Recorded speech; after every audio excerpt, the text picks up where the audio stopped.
দেখেন, মানুষ ইন্তেকাল করার পর প্রত্যেকটা, আমার পূর্বেও বক্তি আলিমের জবানেও শুনেছেন, বা আপনারা আপনাদের আলিম, বহু আলিমদের জবানে কথা আপনারা শুনেছেন, যে মানুষ ইন্তেকাল হয়ে যাবার পর তাকে কবরে রেখে দেওয়া হয়, কবরে দাফন করে দিয়ে চলে আসেন। তো মুনকার নাকি ওই ওই আপনার মাইয়াতকে, মুর্দাকে সওয়াল করেন তিনটে, হ্যাঁ না? মান রব্বুকা, মা দীনুকা, মান নবিয়ুকা, বলে না তিনটা প্রশ্ন হয়? জি।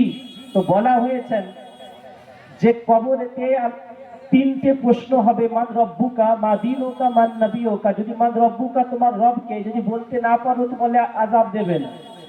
সেকেন্ড কোয়েশ্চেন, দ্বিতীয় প্রশ্নে চলে আসবেন, মা দীনুকা, তোমার দিন কি, সেটাও বলতে পারো, আযাব শুরু হবে না।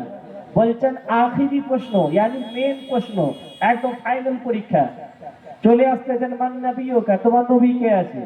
তো বলা হয়েছে প্রত্যেকটা মুমিনের কবরে আল্লাহ রাসূল সাল্লাল্লাহু আলাইহি ওয়াসাল্লাম নূরানী চেহারা নিয়ে হাজির ও নাজির হয়ে যাবে। আল্লাহ সুবহানাল্লাহ। আরে নবী আপনাদের কবরে হাজির হবেন, জোরে বলেন সুবহানাল্লাহ। সুবহানাল্লাহ। আর নবী পাকের চেহারা মুবারক থেকে এমন নূরের ঝলক বার হবে যে বলা হয়েছে অন্ধকার কবর নবীর নূরে আলোকিত হয়ে যাবে, জোরে বলুন সুবহানাল্লাহ। তো নবীর দিকে ইশারা করে বলা হবে, মা কুনতা তাকুলু ফি শানে হাক্কে হাযা রাজুল, এই ব্যক্তি সম্পর্কে তোমার দুনিয়াতে কি আকীদা ছিল? জি। যারা নবীকে বলতেন আমাদের মতো মানুষ, তো তারা কবরে যাওয়ার পরে বলবেন কি আমাদের মতো মানুষ। যারা নবীকে বলতেন মরে মাটির সঙ্গে মিশে গেছে, তারা কবরে গিয়ে বলবেন নবী তো মরে মাটির সঙ্গে মিশে গেছে। ইয়ানি দুনিয়াতে যার যা আকীদা ছিল তার তা আকীদা সেখানেতে আপনার ধরা পড়বে। কিন্তু যে রাসূলকে দুনিয়াতে জিন্দা মানতো, নূর মানতো, হায়াতুন নবী মানতো, নবীর শানেতে তাজিমেতে দাঁড়িয়ে সালাতু সালাম পড়তো, ইয়া নবী সালামু আলাইকা পড়তো, ইয়া রাসূল সালামু আলাইকা পড়তো, ও নবীকে দেখে চিনতে পেরে যাবে আর বলবে হাদা মুহাম্মাদুর রাসূলুল্লাহ, ইনি তো আল্লাহর রাসূল আছেন, জোরে বলেন সুবহানাল্লাহ। তো নবীকে দেখার পর দাঁড়িয়ে গিয়ে নবীর আদবে দাঁড়িয়ে সালাতু সালাম পড়বেন। তাই শায়ের লিখতেছেন, মরণের উপর আমায় যখন সবাই দাফন করে দেবে, মরণের উপর আমায় যখন সবাই দাফন করে দেবে, মরণের উপর আমায় যখন সবাই দাফন করে দেবে, তো কি করবে?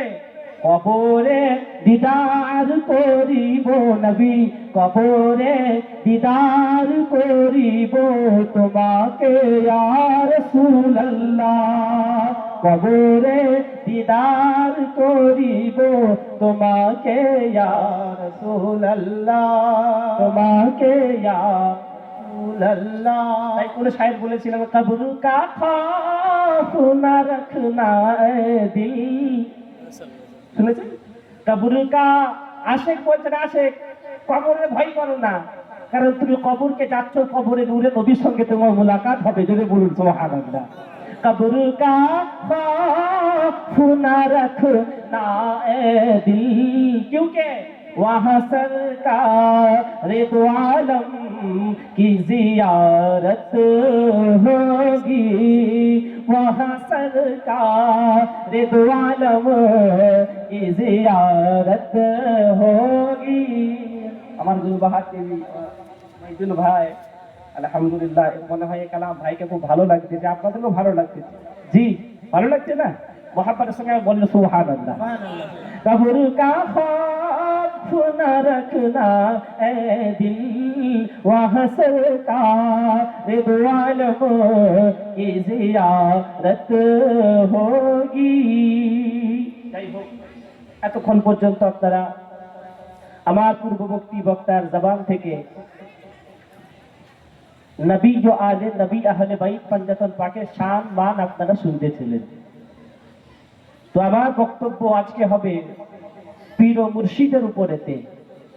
এরপর যেটা বাকি থাকবে এটা আব্বা হুজুর কিবলা আসবেন, ওটা আব্বা হুজুর কিবলার হাওয়ালায় করে দেওয়া হবে। বাস আমি পীর ও মুর্শিদ সম্পর্কে কিছুক্ষণ বলবো, এরপর আমি আবার গন্তব্যস্থলে ফিরবো। দেখেন, পীর ও মুর্শিদ ছাড়া সিরাতে মুস্তাকিম পাওয়া যাবে? এবার বলবেন বাবা একটু হ্যাঁ কি না বলবেন। পীর ও মুর্শিদ ছাড়া সিরাতে মুস্তাকিম পাওয়া যাবে না। আমরা নামাজে পড়ছি না সূরা ফাতিহা, সূরা ফাতিহাকে কি বলা হয়? উম্মুল কোরআন, ইয়ানি কোরআনের মা। জি, তো সূরা ফাতিহা ছাড়া নামাজ হবে হবে না। সূরা ফাতিহাতে আমরা কি পড়তেছি? ইহদিনাস সিরাতাল মুস্তাকিম। খোদা তুমি আমাকে সিরাতে মুস্তাকিমেতে চালাও। যদি বলেন সুবহানাল্লাহ। সিরাতে মুস্তাকিমেতে চালাও। কোন কোন রাস্তায়? কোন সিরাতে? সিরাতাল লাযিনা আন'আমতা আলাইহিম, আল্লাহ যাদের উপরে তুমি ইনাম রেখেছো, পুরস্কৃত করেছো, আল্লাহ তুমি তাদের রাস্তাতে আমাদেরকে চালাও। এবারে আপনি এবারে এখানে তো বাস বলে দিলেন যে যাদেরকে আল্লাহ পুরস্কৃত তুমি করেছো, যাদের উপরে ইনাম রেখেছো, তাদের রাস্তাতে আমাদের চালাও। তো আল্লাহ কাদের উপরে পুরস্কৃত, কাদের উপরে ইনাম রেখেছে? আল্লাহ কাদেরকে পুরস্কৃত করেছে? উঠাও কোরআনুল কারীমকে। আল্লাহ অপর আয়াতে বলছেন, আনাল্লাহু আলাইহিম মিনান নাবিয়্যিন ওয়াস-সিদ্দীকিন ওয়াশ-শুহাদা ওয়াস-সালিহিন। আল্লাহ বলতেছে আমি আল্লাহ যাদের উপরে ইনাম রেখেছি, আমি যাদের উপরে পুরস্কার রেখেছি, আল্লাহ বলতেছেন তারা হলো নবীদের দল, তারা হলো সিদ্দীকিনদের দল, তারা হলো শহীদানে কিরামের দল, তারা হলো সালেহিন আল্লাহর ওলিদের দল। এ আজিজানে মিল্লাতে ইসলামিয়া, তুমি যদি সিরাতে মুস্তাকিমেতে চলতে চাও, তুমি যদি সোজা রাস্তাতে চলতে চাও, তো তোমাকে আল্লাহ ওয়ালাদের দামানে আসতে হবে। কোরআন বলতেছে আল্লাহর ওলিদের দামানে আসতে হবে। কোরআন বলতেছে সালেহিনের রাস্তাতে আসতে হবে। আল্লাহ সালেহিনদের দামান ধরতে হবে। আল্লাহর কোরআন বলতেছে ইয়ানি আপনাকে গৌসে আজমের দামান ধরতে হবে, খাজা গরিবে নওয়াজের দামান ধরতে হবে, বাবা কুতুবউদ্দিন আউলিয়ার দামান ধরতে হবে, বাবা নিজামউদ্দিন আউলিয়ার দামান ধরতে হবে। এক কথায় জুমলায়ে তামাম আউলিয়ায়ে কেরামের দামান আপনাকে ধরতে হবে। পীর ও মুর্শিদের দামান যখন আপনি মজবুতের সঙ্গে ধরে নেবেন, আউলিয়ায়ে কেরামের দামান যখন আপনি মজবুতের সঙ্গে ধরে নেবেন, তো আপনাকে আপনার মুর্শিদ যে রাস্তা দেখাবে, আউলিয়া আল্লাহর ওলি আল্লাহর মাহবুব আপনাকে যে রাস্তা দেখাবে, ওই রাস্তাটা হলো সিরাতে মুস্তাকিম। একবার জোরে বলেন সুবহানাল্লাহ। যে রাস্তাতে আপনি চলবেন, তো আল্লাহু আকবার। যদি উদাহরণ স্বরূপ আমি আপনাদেরকে বোঝাই যে আজকে পানিহাটি গ্রামেতে এইখানেতে জলসা হচ্ছে, তো এখানে লাইটের ব্যবস্থা করা হয়েছে, তো লাইট জ্বলতেছে না, ওই জন্য বক্তা শ্রোতাকে দেখতে পাচ্ছে, তো শ্রোতা বক্তাকে দেখতে পাচ্ছে। বলুন যদি লাইটটা বন্ধ হয়ে যায়, বলো বক্তা শ্রোতাকে দেখতে পাবে? জি দেখতে পাবে না। শ্রোতা বক্তাকে দেখতে পাবে? জি না দেখতে পাবে না। বলবে কেন দেখতে পাবে না?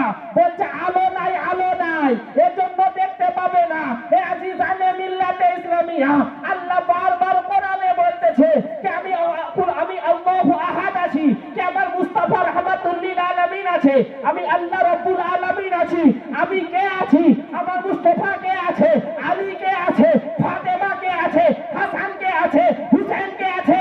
ওটা দেখতে কেন আলোর প্রয়োজন হয়? সে আলোটা যদি তোদের অন্তরেতে জ্বালাতে চাস, তো কোনো ইলেকট্রিক অফিসে গেলে হবে না। আমার মাহবুব বান্দা ওলি আল্লাহ দরবারে গিয়ে বলবেন আলোকে জ্বালিয়ে দে। জোরে বলেন সুবহানাল্লাহ। তাহলে ওলিদের দরবার যেতে হবে কি হবে না? জি, এক শ্রেণীর মোল্লার দল, চিটিংবাজ মোল্লা, বলতেছে আজমির শরীফের নিয়ত করে বাস ছাড়া হচ্ছে বেদাত। করে বলুন নাউযুবিল্লাহ। এই হিন্দুস্তানের জমিনে কোন মোল্লার গোষ্ঠী এসে দিন প্রচার করেনি, আল্লাহর ওলি এসে দিন প্রচার করেছে। জোরে বলেন। আমার কথায় কষ্ট পাচ্ছেন নাকি? আমি কারো বিরুদ্ধে বলতেছি? আমি কারো নাম নেইনি, কারো বিরুদ্ধে বলছি না, কিন্তু আমার খাজার উপরে যদি আঙুল উঠে, তো খাজার গোলাম ডাঙ্কার চোটে প্রতিবাদ করবে। জোরে বলেন সুবহানাল্লাহ। হিন্দুস্তানে দিনকে প্রচার করেছেন খাজা গরিবে নওয়াজ। খাজা যদি হিন্দুস্তানে না আসতে, এই যে এত বড় জুব্বা, এত বড় জুব্বা, এত বড় পাগড়ি, এ পেয়েছো কার সাদকা আছে? এ আমার পূর্ববর্তী বক্তা মাওলানা বলতেছিলেন না, পাঞ্জাতন পাকে সাদকা আছে। আর ওই পাঞ্জাতন বাগানে ফোটা ফুল হলো খাজা গরিব নওয়াজ। জি, ইনি কারো হুকুম, যেনার হুকুমে তিনি হিন্দুস্তানের জমিনে এসেছে, তিনি হলেন শাহেনশাহে মদিনা, তিনি হলেন শাহে মদিনা। আরে আমরা ইলেকশনের টাইমে ভোট দেব, তো এরপরে আপনার কিনা মন্ত্রী হবে, কিন্তু আমার খাজাকে এমন কুরসিতে বসিয়ে দিয়েছেন আমার রাসূল, কে তোরা ভোট দিল খাজা মন্ত্রী, আর তোরা ভোট না দিলেও আমার খাজা মন্ত্রী আছে। যেটা বলেন সুবহানাল্লাহ। খাজা রাজারও রাজা আছে, তাই না? যে যাই হোক, খাজার বারগা হাতে তাকে মাথা ঝুঁকাতে হবে। জি, তো আজকে যেই খাজা দিন প্রচার করলেন, যার অবদানে কালমায়ে তাইয়্যিবা ঝান্ডা উঠলো, যার সাদকাতে আজকে আমরা নামাজ পেলাম, যার সাদকাতে রোজা হজ ও যাকাত পেলাম, যার সাদকাতে দাড়ি টুপি জুব্বা পেলাম, যার সাদকাতে কোরআন ও হাদিস পেলাম, আজকে বলছি কিনা তিনার মাজারে গেলে তিনার মাজারে যাওয়াটা বিদআত হবে? জি, আমরা কোন মোল্লাকে অনুসরণ করি না, আমরা আল্লাহ ওয়ালাকে অনুসরণ করি। যদি বলুন সুবহানাল্লাহ। আমরা আল্লাহ ওয়ালাদের গোলামি করতে চাই। আল্লাহ ওয়ালাদের মোহাব্বত সিনাতে নিয়ে যদি আমরা দুনিয়া থেকে মরতে পারি, তো বেশক আমাদের ইবাদত, আমাদের আমল যদি কম হয়, যদি সিনাতে ইশকে রসুল, ইশকে আহলে বায়ত যদি থাকে, তো আল্লাহ পাক, আল্লাহ তাআলা আমাদের উপর রহম করবেন। যদি আমাদের আমল আমরা অনেক করি, সিনা থেকে যদি ইশকে রসুল দূর হয়ে যায়, ইশকে আহলে বায়ত দূর হয়ে যায়, তো ওই আমল আল্লাহ পাকের দরবারে কোনো কাজে দেবে না। তাহলে আমরা কোন মুসলমান? হুসাইনি না ইয়াজিদি মুসলমান গো? যদি বলে হুসাইনি মুসলমান তোমরা, তাহলে আমরা কোন নামাজ পড়তে চাই? ইয়াজিদি নামাজ পড়তে চাই না হুসাইনি নামাজ পড়তে চাই?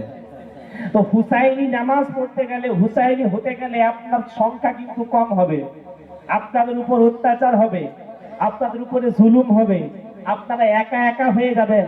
কিন্তু বলা হয়েছে আল্লাহ আল্লাহ রসুল আপনাদের সাথে থাকবে। একবার যদি বলেছে না, ইমাম হুসাইন পাক কারবালার জমিনে এমন সাজদা করে দিয়ে গেছেন, কিয়ামত পর্যন্ত এমন সাজদাকারী দ্বিতীয়ত আর হবে না। একবার যদি বলেন সুবহানাল্লাহ।